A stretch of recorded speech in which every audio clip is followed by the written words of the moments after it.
अब जो हम दर्शन के लिए आए हैं, ये मीराबाई के जो भक्त कृष्ण भक्त जो शिरोमणि मीराबाई के मंदिर के हम दर्शन करने वाले हैं। और इसी एक ही परिसर में दो मंदिर हम दर्शन करेंगे। तो छोटा वाला जो लेफ्ट में बना है वो मीराबाई के मंदिर के नाम से, और मीरा के बारे में सबने सुने हैं। वैसे मीरा का जो जन्म हुआ था राठौड़ वंश में, राठौड़ वंश जो मीरा का जन्म हुआ 1503 ईस्वी में, और 1516 ईस्वी में मीराबाई की शादी हुई यहाँ के राणा सांगा के ज्येष्ठ पुत्र बोधराज जी के साथ। मीरा का जन्म हुआ जोधपुर के पास मेड़ता सिटी है, जहाँ पे मेड़ता सिटी नागौर के बीच में छोटा सा गांव कुड़की है, वहाँ मीराबाई का जन्म हुआ। और मीरा के पिता रतन सिंह राठौड़ थे। रतन सिंह राठौड़ के मीरा के जन्म के बाद ही उनका देहांत हो जाता है। तो मीरा का पालन पोषण जो हुआ है वो मीरा के दादा थे राव दूधा। राव दूधा उस बहुत बड़े कृष्ण भक्त थे। राव दूधा के पास में साधु संतों का आना जाना लगा रहता था, और मीरा का पालन पोषण उनके पास हुआ। तो मीरा भी शुरू से कृष्ण की भक्ति के प्रभाव से भक्ति करने लगी।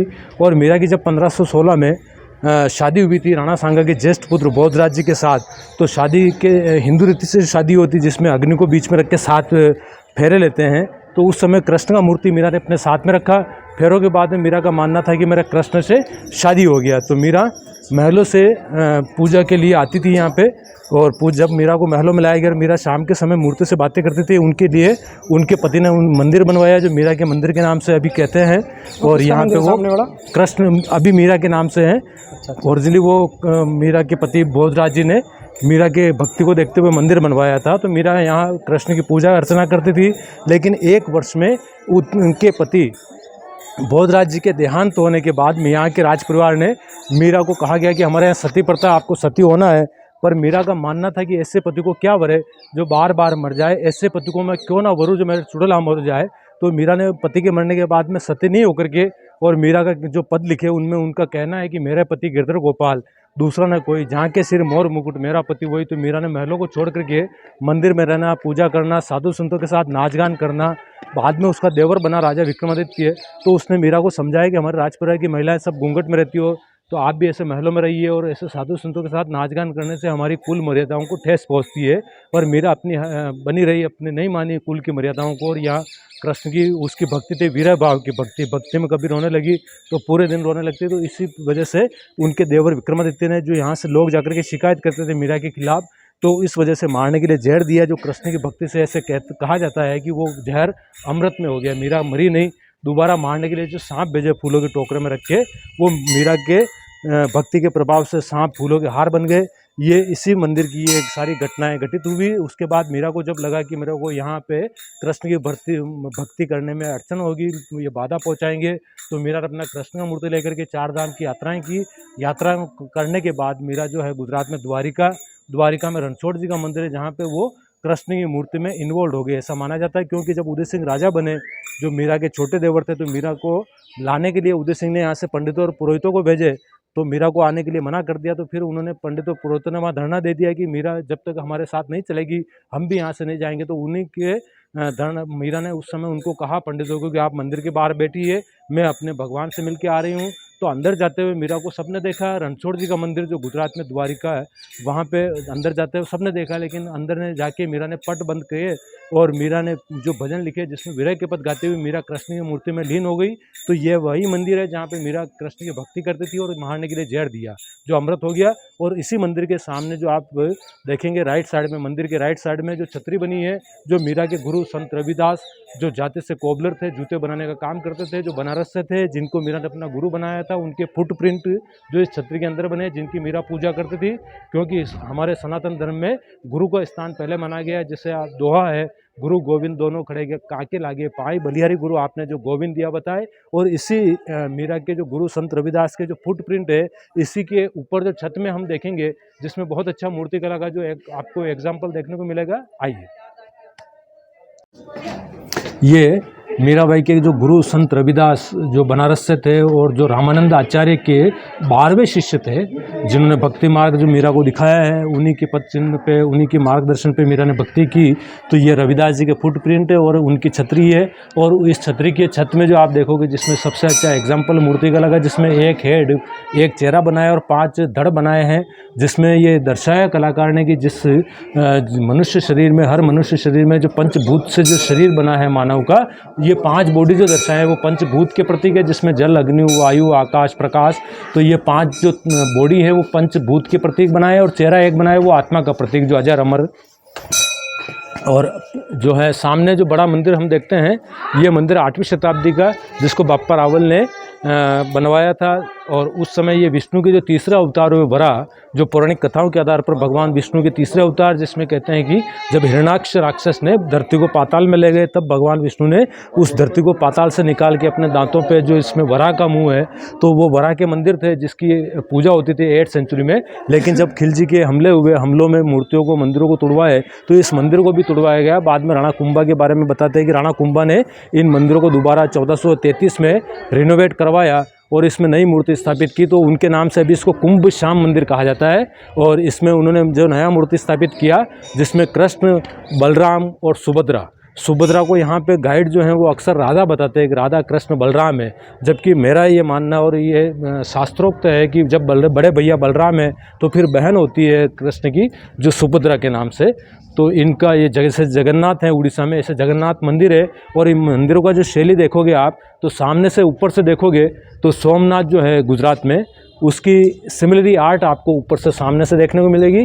और इसी मंदिर को पीछे से बैक साइड से देखो तो जो उड़ीसा में जगन्नाथ हैं, उस जगन्नाथ मंदिर की शैली आपको देखने को मिलेगी।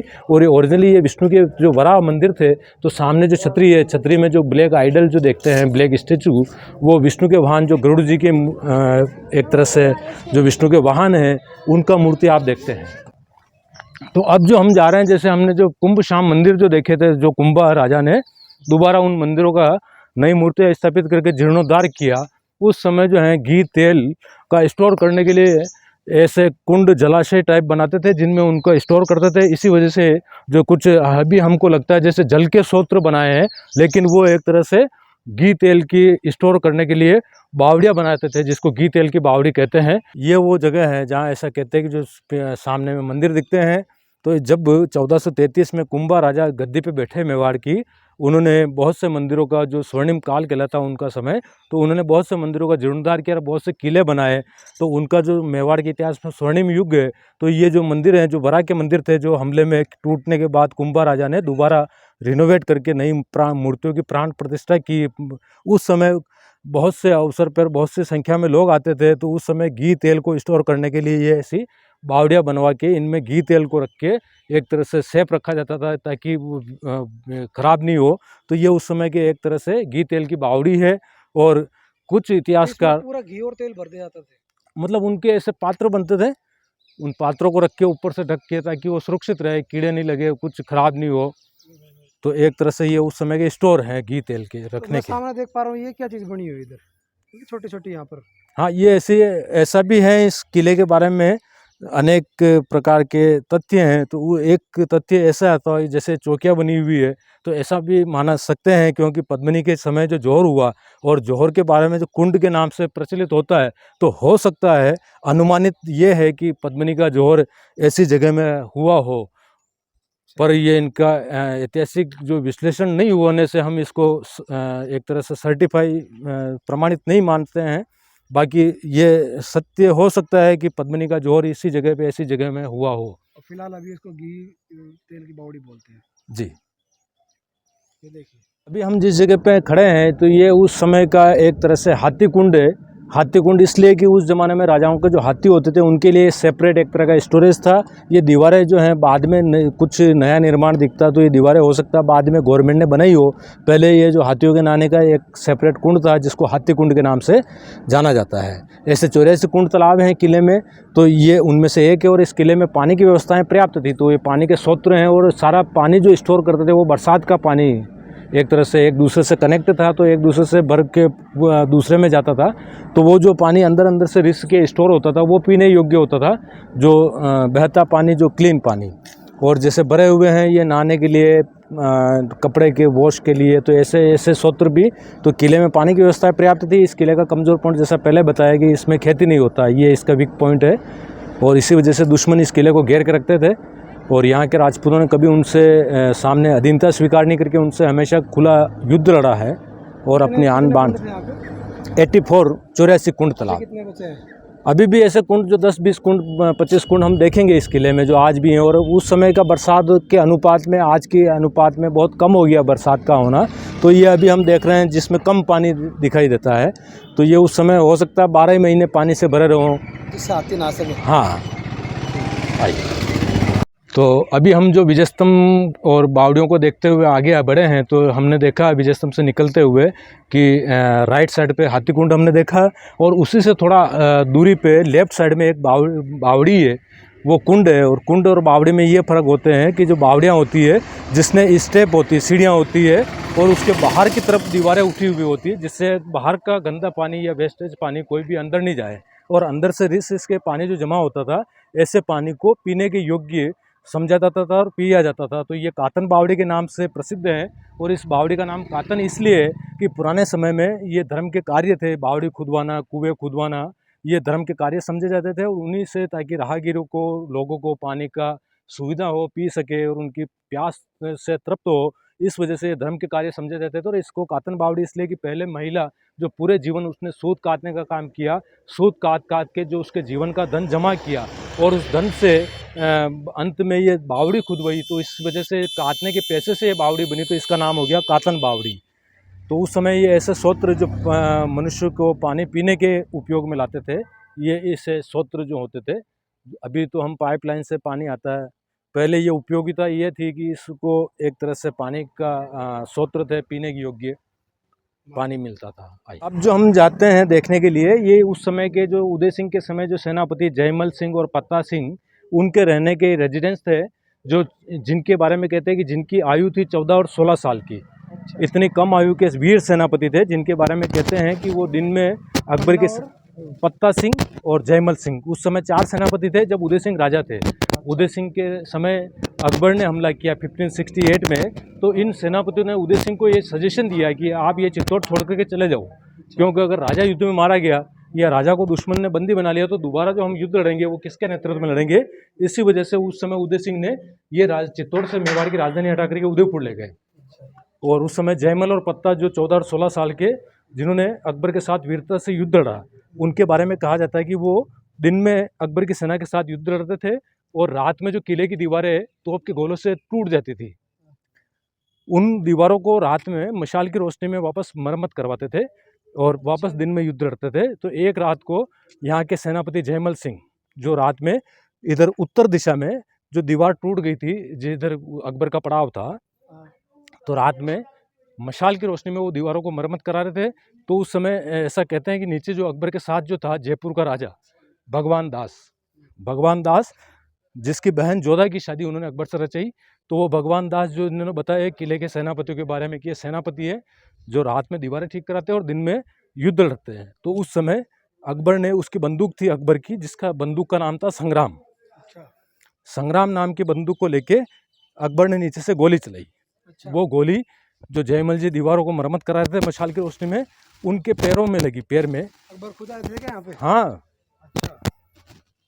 तो उस समय जयमल को यहाँ ला करके महलों में रख के कहा उनके सामंतों ने कि आप आराम करो, पर जयमल जी ने ये जवाब दिया कि मेरे को आराम मिलेगा युद्ध में, शांति मिलेगी युद्ध में। हाँ। तो दूसरे दिन वो युद्ध में जाने के लिए घोड़े पे चढ़ने की कोशिश किया, और घोड़े पे नहीं चढ़ पाए पैर में गोली लगने के कारण। तो उनके भतीजा जो थे कल्ला सिंह करके, कल्ला सिंह ने कहा कि मेरे कंधों पे बैठो आप। तो जयमल जो थे वो कल्ला के कंधों पे बैठ करके, जयमल और कल्ला दोनों हाथों में तलवार लेकर के लड़ते हुए जो रास्ते से अभी किले में चढ़े हैं आप, तो चढ़ते समय अगर आपने ध्यान रखा हो, नीचे के जो सेकंड गेट और थर्ड गेट के बीच में राइट साइड पे तो छतरियाँ बनी है, वो छतरियाँ जो हैं वो जयमल और कल्ला के मेमोरियल है। कहते हैं कि जहाँ अनेक गाँव लगने के बाद में जयमल और कल्ला जो है ना वीर गति को प्राप्त हुए, तो उनके मेमोरियल को लोग आज भी देवता के तुल्य पूजते हैं। ये उनके रहने के महल है। अच्छा, उन दोनों के? हाँ जी, उन्हीं के नाम से जाने जाते हैं। हाँ, जयमल कल्ला जो काका भतीजा थे, और पत्ता सिंह और साई दास जो इधर से, साई दास तो थे सलूम्बर से, उस समय 4 सेनापति थे। तो ये पूरे जो खंडर हो गया उन्हीं का सारा महल? हाँ, ये सेनापतियों के, जिनकी छतें वगैरह टूट गई है हमले में। अंदर क्या मिलेगा देखने के लिए? अंदर पूरा एक तरह से विध्वंस है ये, जिनकी छतें गिरी हुई है, कहीं कहीं जो बालकनी झरोखें जो हैं जालियां टूटी हुई है।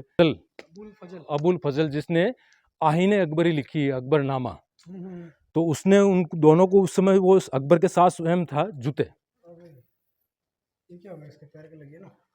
हाँ, ये तो आपस में लड़ते हैं ना ये। मंदिर है क्या? हाँ, ये मंदिर के हिसाब से जो। अच्छा, ऊपर का पूरा टूट गया सारा है। हाँ अंदर कुछ नहीं, इतना कुछ नहीं है। हाँ, ऐसे ही अगर चाहें तो यहाँ से ये मंदिर बना दिए ना, बाकी ये ऐसे अभी पूछते हैं लोग, तो इस वजह से हम जुटे।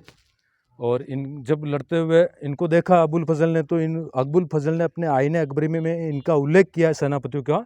उन्होंने लिखा है कि इन काफिरों में, क्योंकि गैर मुस्लिम को वो काफिर कहा कहते हैं, तो उसने लिखा है कि उन्होंने सुना था कि काफिरों में जो हम सनातन धर्म के आधार पर मानते हैं कि हमारे भगवान जो आराध्य विष्णु है, विष्णु जिनकी 4 भुजाएं हैं, तो उसको दूर से ऐसा लगा है कि इन काफिरों के जो 4 हाथ वाले देवता हैं, उन्होंने सुना था ऐसा कि इनके कोई 4 हाथ वाले देवता हैं। तो उनको जब लड़ते हुए देखा जयमल और कल्ला को, तो अबुल फजल ने ऐसा समझा कि इनके काफिरों के जो देवता हैं 4 हाथ वाले, वो इनकी रक्षा के लिए साक्षात इस युद्ध में आके इनकी रक्षा के लिए युद्ध लड़ रहे हैं। तो इतने बहादुर सेनापतियों के रहने की ये रेजिडेंस महल